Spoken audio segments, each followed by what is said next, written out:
Spring student body elections are quickly approaching. The Student Senate responds to proposed Texas bill that would ban voting on college campuses.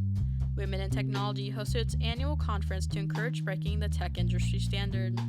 I'm Ana Renfroe, and welcome back to this week's episode of the Batt Signal. Hey Aggies, are you ready to win some money? Then download the Lucra Sports app right now. Lucra is the new social app for sports because with Lucra, you get to set the terms and compete against your friends and other real people. That's right, no more taking on the house that always wins, no more bookies shading the lines in their favor, and no more sharks just waiting to take your money. Just one-on-one sports action against your friends and fellow Aggies. Lucra offers all kinds of contests: NFL, NBA, NHL, Major League Baseball. Heck, you can even challenge your friends on the next game of beer pong you're playing. There's no time like right now to race over to the App Store or Google Play Store and download the Lucra Sports app. That's Lucra, Lucra. Best of all, your contests against your friends are on us. Use promo code AGGIES and Lucra will put $10 in free play right into your account upon signing up. No deposit required, just free money from Lucra Sports to get you started. The fun is already going on without you, so make sure you download Lucra Sports today.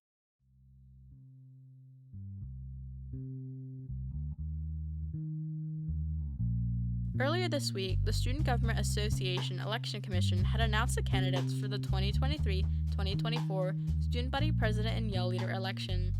Here to talk with us more about the current candidates is news editor Caroline Wilburn. Caroline, thanks for joining us today.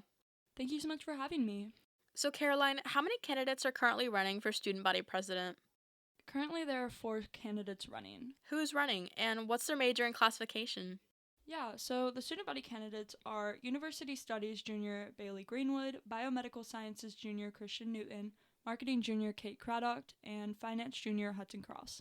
How many candidates are running for Senior and Junior Yell Leader? Can you tell us about them? The Senior Yell Leader candidates are Accounting Junior Andres Aguilera, Philosophy Junior Thomas Grieve, Political Science Junior Ethan Davis, Construction Science Junior Trevor Yelton, and Electronic Systems Engineering Technology Junior Henry Wagner. The Junior Yell Leader candidates are Finance Sophomore Jake Carter and Civil Engineering Sophomore Grayson Pogue. Which candidates are running with 5 for Yell? So the 5 candidates running with 5 for Yell are Thomas Grieve, Ethan Davis, Trevor Yelton, Jake Carter, and Grayson Pogue. Where can students find more info to learn about each candidate? So this year the Battalion will be printing a special candidates guide for the student election, which will be available on stands Tuesday, February 28th. Until then, news stories with more information will be available on thebat.com as the campaign season continues. Are there any events that the Battalion covers that students should recap or look out for before Election Day? The Student Body President debate was held in the Memorial Student Center flag room, followed by the Yell Leader panel. Full stories for both events are available on thebat.com. General voting will begin on March 2nd at 9 a.m. and then will close on March 3rd at 12 p.m. Students can vote online at vote.tamu.edu, and then following the end of the voting period, unofficial election results will be announced no earlier than 7 p.m. at the 12th-man statue. Thanks for keeping us posted, Caroline. Thank you so much for having me.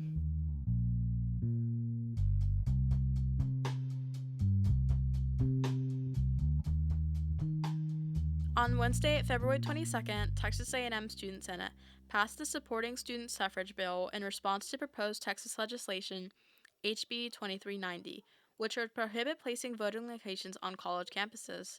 The Supporting Student Suffrage Bill opposes the banning of polling locations on college campuses and supports another proposed bill, SB 118, which would require polling locations on college campuses, which is especially relevant for towns like College Station. Legislative Relations Chair Pat Engelhardt encouraged his fellow senators to declare the bill as emergency legislation, which allows Student Senate to vote on it immediately, rather than waiting until the next session for a vote. Engelhardt said in the 2022 midterm elections, Brazos County officials refused to designate the Memorial Student Center, or MSC, on A&M's campus as an early voting location despite strong student opposition. Many students rely on college campuses as a place to vote, and the closure of the MSC as a polling location made the College Station City Hall the only viable polling station within a 5-mile radius of campus. Engelhardt said the change in location made voting more difficult for students. College students are often first-time voters and already have to navigate how to change their registration so they may vote at college without having to travel hours to return home, Engelhardt said. This bill aroused a lot of debate, as many felt strongly about the importance of accessibility to polling locations for residents of College Station. Community Chair Jessica Williams works directly with the Bryan-College Station community, where she researches city council proceedings and advocates for the interests of A&M students. College students use less city resources, so they might as well vote in the city they're in, Williams said. While students are heavily influenced by these polling locations, many senators argued for the importance for faculty members as well. Faculty are College Station residents, and faculty and staff are voting on campus, Academic Affairs Chair Angelina Baltazar said. If we want good representation for College Station, we should vote for this bill, Baltazar said. By a vote of 31-2, the supporting student suffrage bill was passed. At the beginning of the meeting, the agenda stated an Associate Justice confirmation hearing as its first action item. Philosophy and History sophomore Diego Sepulveda Allen was the nominee and was asked questions about his judicial philosophy and past positions held. Allen has applied once before and was trying his hand a second time, now with changes to his judicial philosophy, and said he has more experience from his time in the judicial court. The main idea he presented for his nomination was fairness under the Student Government Association Code, with emphasis on following judicial procedure impartially. However, there was back and forth debate regarding Allen's previous experience serving under an election committee in the past. Some members of the Rules and Regulations Committee argued it would help him understand the behind-the-scenes process. Other committee members argued his experience would negatively impact the court, as he may not remain impartial. The Rules and Regulations Committee voted 2-0, not confirming Allen for the position as Associate Justice. The vote was then brought to the Senate, resulting in a vote of 16-20. Allen's confirmation was denied, as a 2/3 majority was needed to be confirmed as an Associate Justice. Now the Student Senate will wait for the Judicial Court to provide a new nominee for review. This article was contributed by news writer Sneha Bhale.